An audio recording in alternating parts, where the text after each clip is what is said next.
Hi everyone, my name is Josh. I am the product marketing manager for Collect. Joining me today, we've got Jordan, who is our head of product, and we also have Beck on the line, who is our senior product manager. Before we get started, just a quick housekeeping note. If you have any questions throughout the session, just drop them into the chat on the side. We'll keep an eye on those as we go, and we've left time at the end for a Q&A, so we'll take all questions at the end.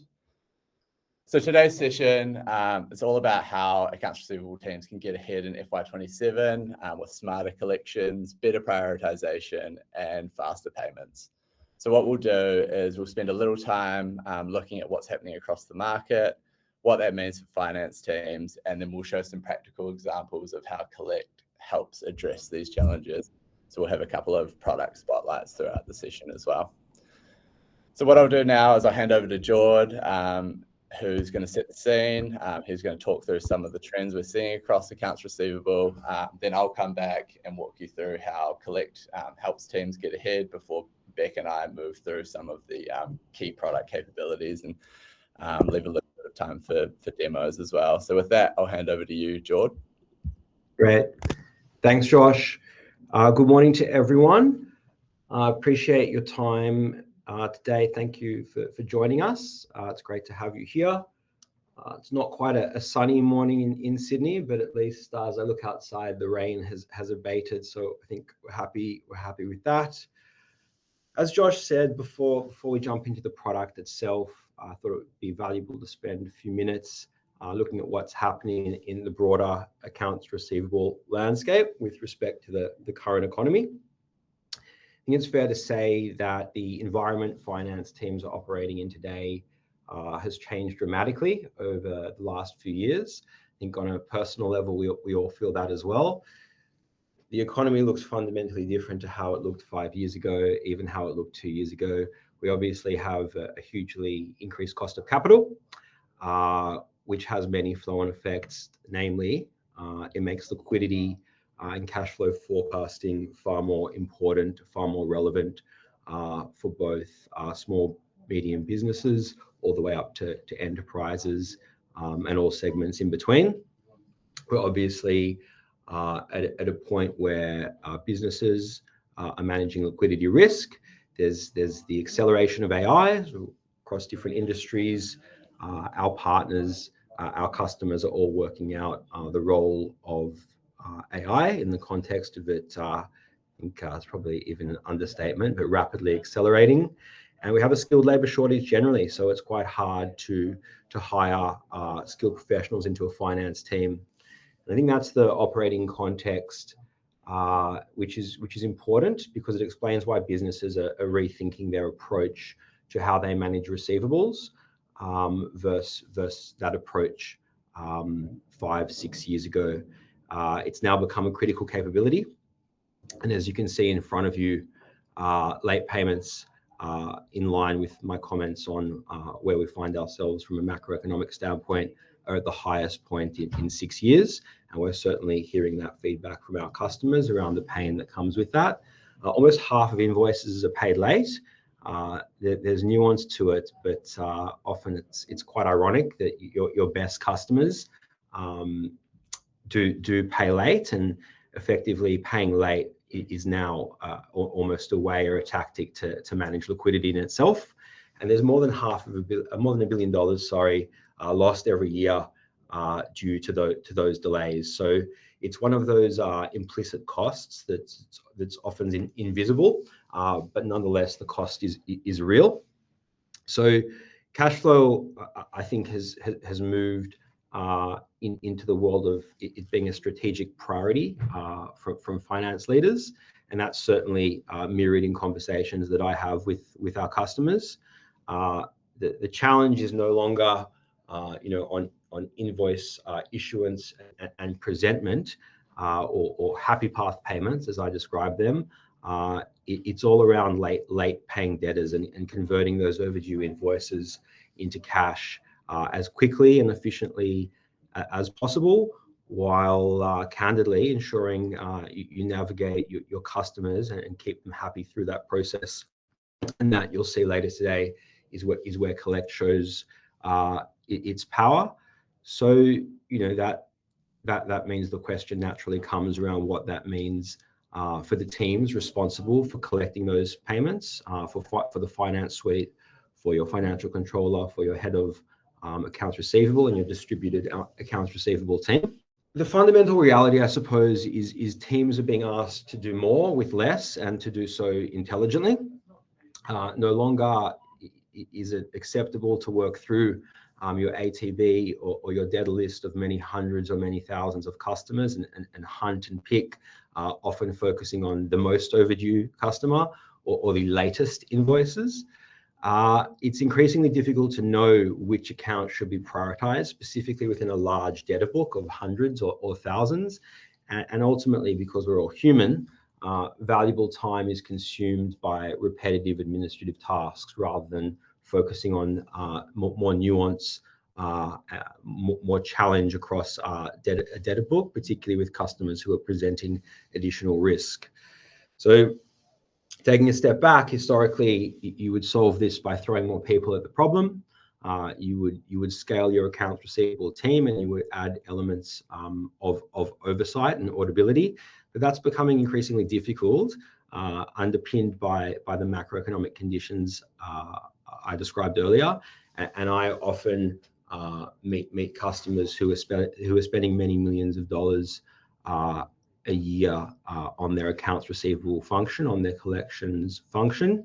And candidly, they're being asked to improve cash flow and reduce risk without simply growing headcount. So I think that's a big shift that I've observed in the space. At the same time, and it makes for a bigger challenge, not all overdue debt, not all debtors are created equal. Some customers just need a light touch. Some customers just need a reminder. Others, hidden in your ATB, hidden in your debtor book, might present a genuine credit risk, and treating them the same is often folly. So a lot of teams I meet, I find it still to that point working from static or aged ATB reports that don't take into account the nuance and the dynamic nature of their data set of their ATB. And there's an inefficiency dimension to that, but equally, as I mentioned, there's a challenge around those problem accounts get hidden in a large debtor book, and they go unnoticed until it's too late, and you may have a case where a debtor is unable to pay or presents new risk that you weren't clear on because it had been significant time since you onboarded that customer and underwrote them. So there's a big opportunity for AR teams today to become more targeted, understanding where to focus effort, equally where not to focus, where to automate, where not to automate, and where it's better to get a human to intervene rather than just going through that manual Turk exercise of emailing and reminding and exporting overdue invoices and sending them through to customers. So the good news is that I do observe a shift, and I think a lot of customers I speak with are on top of this. AR teams are starting to think of receivables very differently than a static need to have function, and they're thinking about how they can add dimensions of intelligence to their approach, where they can automate and importantly, whether rather they're presenting sufficient payment options to customers through the entire life cycle of having an invoice overdue. So what does best-in-class collections look like? The highest performing finance teams, as I mentioned, they don't simply chase harder. They don't simply hire additional headcount. They work through how to work smarter. And that's why, as I mentioned again, intelligence forms such a large part of collections, because if you don't approach your ATB intelligently, knowing who to chase, who not to chase, when to chase them, and what payment terms to offer, invariably you will find that you need to add more cost to that team to get more resource to scale, simply to kind of ensure you're touching all of your debtors as frequently as possible. The use of automation obviously not just removes routine work, but frees up your staff to prioritize the right account, to handle nuance, to create consistent customer journeys and make it as easy as possible for customers to pay. There are things that a human is best able to do, where there's a partial payment or a problem with one of the line items against the invoice, or a conversation is required with the customer. And there's things that are certainly better to automate, which is just the broad outbound activity of communicating with your debtors, presenting and issuing invoices, etc. And payments is the other dimension that I think is really underinvested in. Often is the case that the businesses of all sizes will tell me around how they present payment terms to customers, but they won't delineate between a customer who has paid and a customer who is overdue. And I think there's a lot of value within that, being a little bit more flexible on payment options and terms for customers who fit the right profile. So the outcome is simple. There's less time spent on administration, which obviously there's an ROI dimension to it, and the actual outcome is improved cash flow, so reduction in your DSO and your ADD, and through that customer life cycle, there's the opportunity to strengthen customer relationships and solve more complex problems that are hidden in your large debtor book. And fundamentally, at the highest level, that's the philosophy behind Collect. So I hope that sets the scene and offers good context. With that in mind, I'll hand over to Josh, and he can take us into Collect and talk through how that makes everything I described possible. Thanks, George.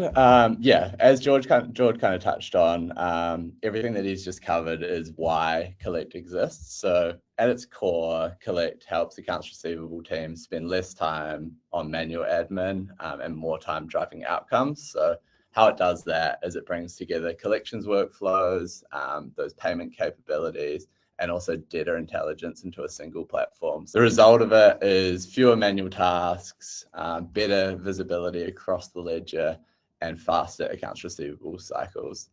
And most importantly, it helps teams scale without continually having to add headcount. Cool. So there's a bunch of capabilities within Collect that contribute to those outcomes. Everything from workflow automation through to reporting, through to escalation management and data communications. Today, we're keen to just focus on three areas that we're seeing generate the highest impact for customers. The first being payments, which obviously helps remove the friction from that payment process and ultimately gets businesses paid faster. The second is a feature that we have called priority intelligence, which helps teams focus on the accounts that actually require attention and not just the ones who are falling the most overdue. It's more of a predictive tool of who might fall overdue, who needs chasing. And the third is our AI workflows, which is Smart Send, which is essentially AI helping to generate more effective customer communications. So with that, I'll move us into the first feature, which is payments. Cool. So as I mentioned, one of the biggest barriers to businesses getting paid is friction. So if a customer, for example, needs to leave the reminder, needs to log into their internet banking, locate invoice details, manually make payment, delays kind of naturally occur. So I guess how Collect solves that is it removes the friction by embedding payment directly into the collections process. So all emails, SMSs, all reminders include a pay now link and the ability to pay straight from the invoice. So Collect has always supported payment links and multiple payment methods. So customers can just pay in a few clicks, but with one of our newest capabilities is AutoPay, which allows customers to set up a direct debit authority once. From that point onwards, invoices will be paid automatically when they become due, which effectively makes late payments a thing of the past. The principle here, I guess, is that the easier it is for customers to pay, the faster businesses get cash. So rather than just talk to the experience, we'll just move on to the next slide and we can talk through how it looks in practice. Cool. So you can see here, Jane and the accounts receivable team has received a message from Collect. She's got a bunch of invoices which are overdue against her account, totaling about $4,000. She clicks the Pay Now link, which will move her into a little dashboard where you can see on the left, there's all of the invoices that are due against her account. What she's able to do is she can toggle the ones off that she doesn't want to pay. There might be a dispute against it. There might be a reason that she doesn't need to pay it. And you can see that the amount on the right-hand side adjusts and accordingly. She's decided that she wants to pay them all. There's obviously no disputes. She puts her card details in and makes the payment. We won't put our card details in today, but I'm sure Jane has done that and she's paid all the invoices. So really simple, that process of, click straight from the invoice, so straight from the reminder through to a payment screen. You can see all the invoices overdue against your account and you can just pay immediately. And we've seen that materially speeds up the process of taking payments. Cool, and I'll pass over to Beck, who's going to run through our next feature, which is priority intelligence. Great, thanks, Josh. So yeah, today we wanted to talk about priority intelligence. Sort of as you heard from Jordan, there has been a fundamental shift in the receivable landscape and the broader macroeconomic environment. So I guess what we're observing is one of the biggest challenges in collections isn't sending reminders, it's deciding where to focus your efforts. Most AR teams, they're still very much prioritizing work based on aging reports. The problem with that is it's very much looking at what has already happened. It doesn't necessarily tell you where risk is emerging. So what priority intelligence does is it combines live behavioral signals from both Collect and Creditor Watch to create a continuously updated view of which accounts really need your attention right now. So what this means for you is rather than working through a list of overdue invoices, your team can immediately see accounts that are deteriorating, customers who are going quiet, so there's been a fundamental change in their responsiveness to your outreach, or your high value accounts that could materially impact your cash flow if payment is delayed. So that's spotlighting your accounts who individually make up X portion of your total revenue. So really for us, this is a shift from reactive collections into very much risk-aware collections.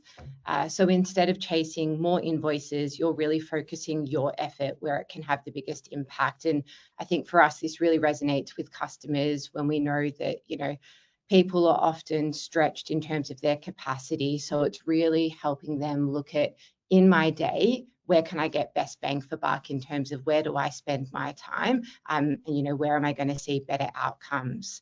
So now what I'm going to do is take you through a demo of how this looks in the product. So just bear with me 1 second. Great. So what you can see here is when we're logged into Collect, when we go into our priority intelligence settings page, we have the 3 segments for priority intelligence. So we have deteriorating, going dark, and high value at risk. So within this settings section, you've got the ability to come in and customize what are the different variables that you want to look at to then monitor those accounts that fall into these priority intelligence segments. The reason that we've built this to give you quite a lot of flexibility is we know that everyone's credit policies, risk appetite is different. So we've got some best practice recommendations around some of the key drivers that are important to look at when understanding accounts that are deteriorating. We've given you the flexibility to go in and enable or disable the ones that might not suit your business. And then furthermore, you can go in and then configure the parameters and the actual variables that you want to, or the thresholds that you want to capture when it comes to actually flagging accounts that fall into these buckets. So for instance, in deteriorating, I want to look at accounts where their overdue percentage is greater than 50%, their plus 30-day percentage is greater than 20%. And I might also decide that I want to capture those accounts where their creditor watch risk score is D1 or worse. So you can go in and configure these across those 3 different segments. So as we touched on, going dark is really looking at those accounts where their responsiveness or level of engagement has dropped. We've very much seen that this is a key behavioural shift that is quite a good predictor of risk. And then high value at risk. So this is your portion of your debtor book that does make up a material portion of your revenue, so you can have eyes just on those customers. So once you've configured your priority intelligence buckets, you're able then to go to your dashboard, and it will pull up all of those accounts that fall into each of the specific buckets.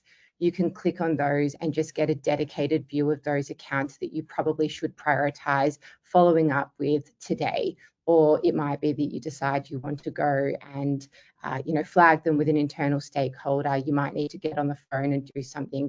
It really just helps surface those accounts, particularly when you have a debtor book of thousands. Rather than these getting lost, it really surfaces those accounts who are displaying early signs of risk to the top, so that it can get the attention that it probably deserves and requires. And hopefully, the aim here is that it helps you achieve better outcomes. It reduces bad debt, because you're not just looking at accounts once they hit 90 days overdue. You're looking at accounts more holistically and looking at some of those earlier signs of risk or changes in behaviour that signal that accounts might be heading down the path of deteriorating. So with that, I will just jump back into our slides. Great. So the next feature that we wanted to chat to you about today, and it's one that I'm particularly really excited about, is Smart Send, our AI workflows. So we know that automated workflow reminders are a great tool for removing a lot of the manual collections work. However, we also are acutely aware that there is always a time where ad hoc one-off comms make sense and are relevant for you and your teams. And this is where Smart Send comes in. I think everyone on this call knows that writing the email, it's not necessarily a hard task, but it's understanding the situation and all the context before you write that email so that it is contextually relevant. Things like, has the customer been responding to reminders? Have they made partial payments recently? Is this a long-standing customer of yours who typically pays on time? Or is this someone whose behavior has been changing recently? Traditionally, collectors need to piece this information together for themselves, often from a number of different tools, before deciding how best to approach that conversation. So what Smart Sending does is it really does a lot of that heavy lifting for you. It gives you one central place to work from, eliminating the need between tools. And I think this is probably one of the best, bits of value that we see, is that it allows you to work day in and day out from one central tool. You're not having to jump between, Outlook, your ERP. It gives you one space that you can work in confidently. It reviews account context directly within Collect, so it looks at things like payment history, collections activity, customer behaviour, and then uses that to generate an appropriate and contextually relevant comms out to your customer. So what that might mean practically is, for a customer who's typically reliable, it might be a softer reminder. For an account that's showing signs of deterioration, it might recommend a firmer approach or a stronger call to action. So for us, the way we see this is that the goal here is not to replace the collector. The goal is very much to help them quickly move from understanding the situation to taking action.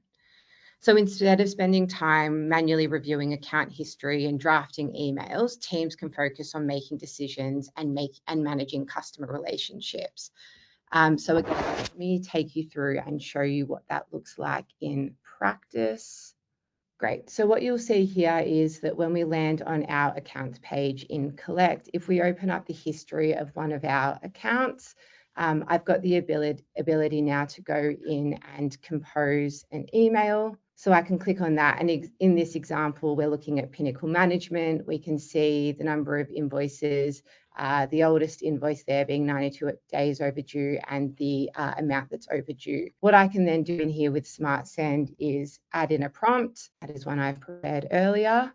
And then what Smart Send will do is it'll generate a contextually relevant and context-rich draft for you to send to that customer. So you can see here, The prompt that I had put in, I had mentioned that I had spoken to the customer on a call, so I wanted to acknowledge that we had agreed on a payment plan, but I did also want to call out that they had a previous broken promise to pay, because they had promised to pay me on the 3rd of July and they did not follow through with that. So you can see here we end up with quite a nice contextually relevant email to send to that customer. I then got the flexibility to go in and adjust this so I can make it shorter, longer. To what we had said before, you know this customer best. So if you understand that maybe a more empathetic, neutral or firm tone might land with them, you've got the ability to go in there and change that. You can also see that the next email is scheduled to be sent in 24 hours from the automatic reminders. One thing that we do know is, that customer relationship is critical. No one wants to be spammed with unnecessary emails or messages. So what you've got the option of then doing is skipping the next automated reminder when you send this reminder. So it means then that we're not inundating customers with correspondence about the same invoices. They're getting fewer messages, but those messages that land and are probably more impactful. So yeah, it's a really powerful tool, and it really does just take the heavy lifting away from your team, and it allows you to really leverage all of the great contextual information within the platform. So recent payment behavior, the creditor watch bureau data, just your ERP invoice data as well. And it brings everything into one place, and it ensures you're not having to waste time, with a million different systems open to get this same information.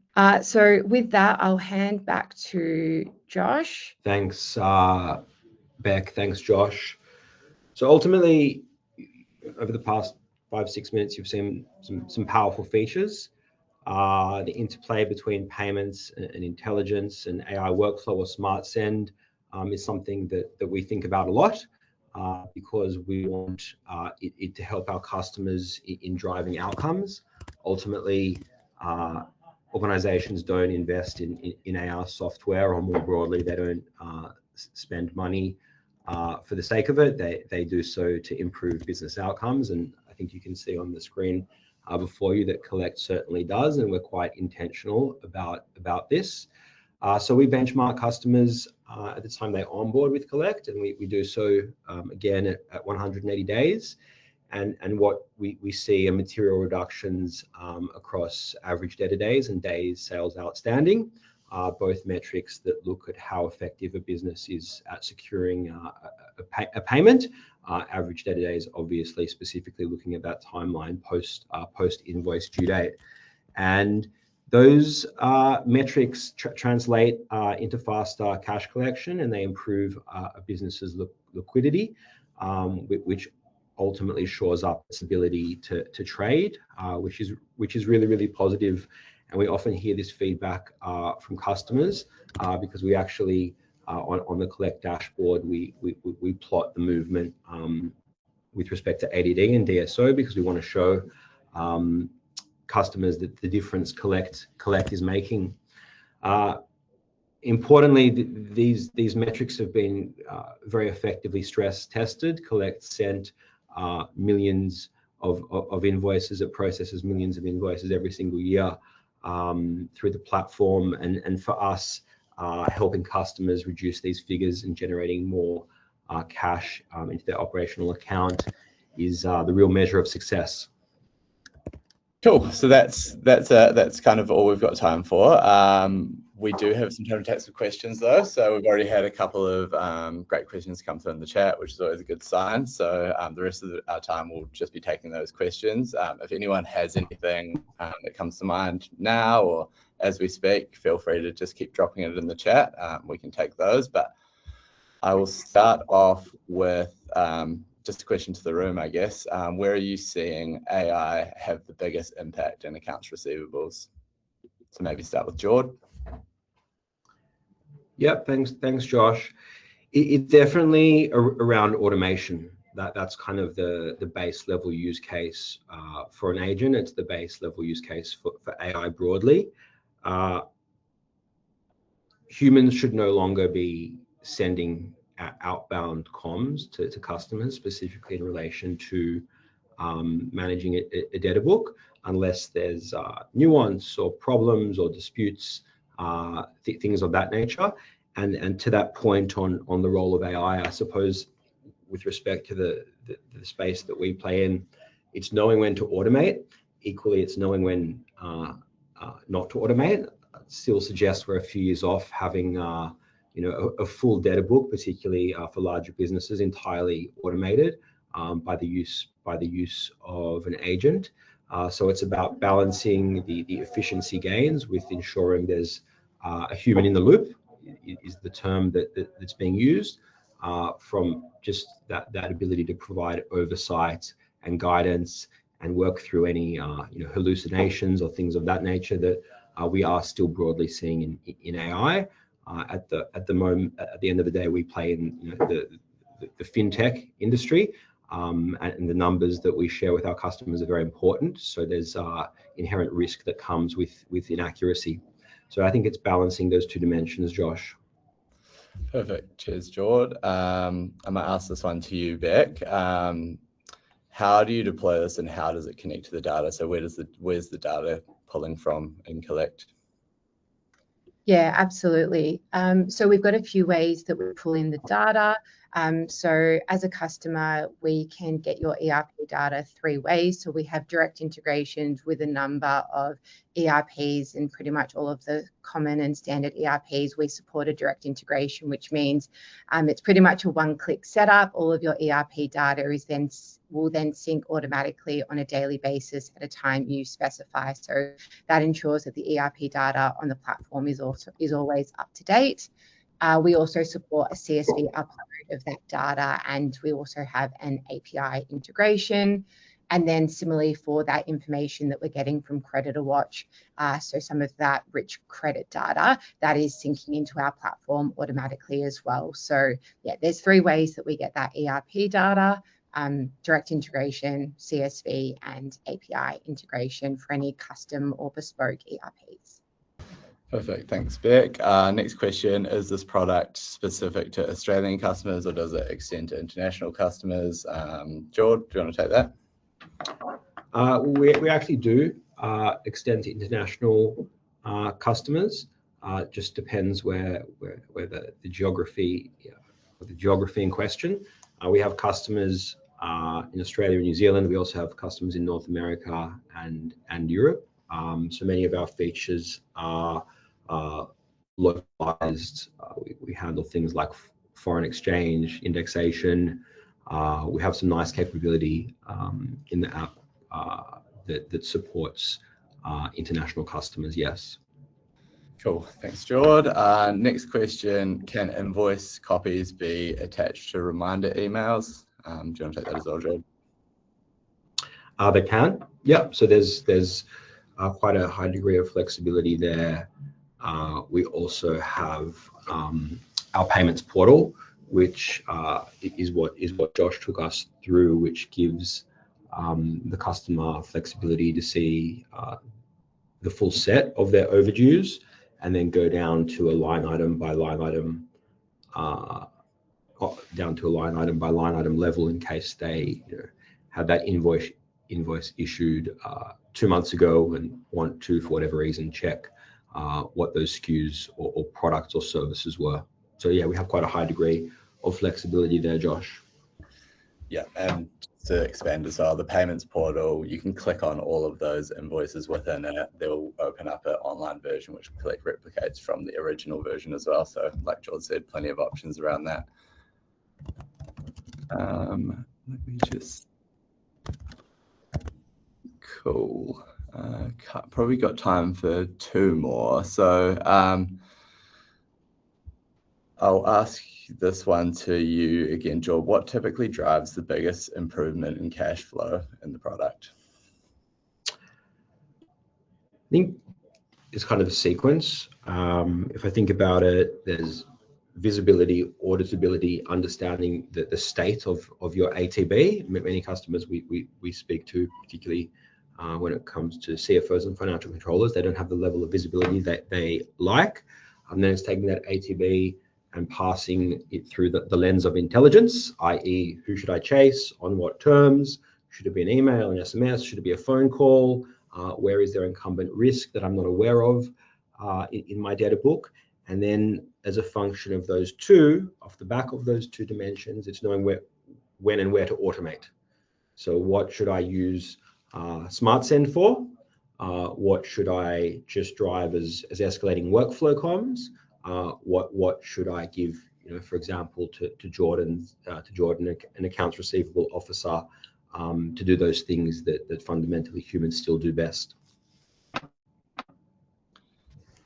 Cool. We've also got a couple of questions around cost and implementation, but I think look, rather than get into that on this call, there'll be an email following this with a link to the recording of the webinar. What I'd advise is just to click the book a demo through that, and then we can chat about the specifics there. I'll leave with just one more question just to wrap us up, because I know we're almost I know we're almost out of time. Last question is for both of you. I'll start with you, Beck. If you could leave everyone with one takeaway today, what would it be?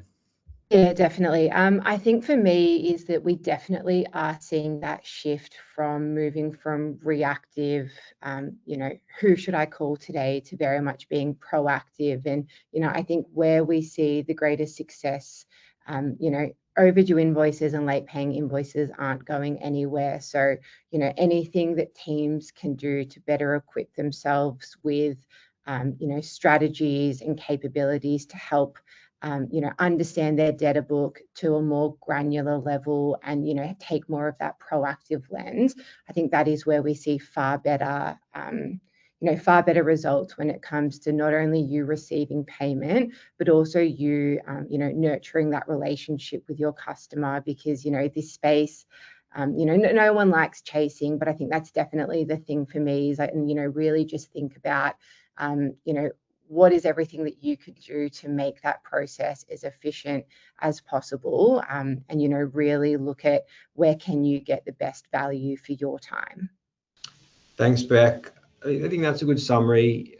Fundamentally, if you're running your approach to managing overdues the same way you were 3 years ago, 2 years ago, or even 1 year ago, it's probably time to change, and there's a great role that intelligence and automation can play in specifically reducing your DSO and your ADD and helping your business ultimately be more liquid. Perfect. Well, I think we'll wrap up there.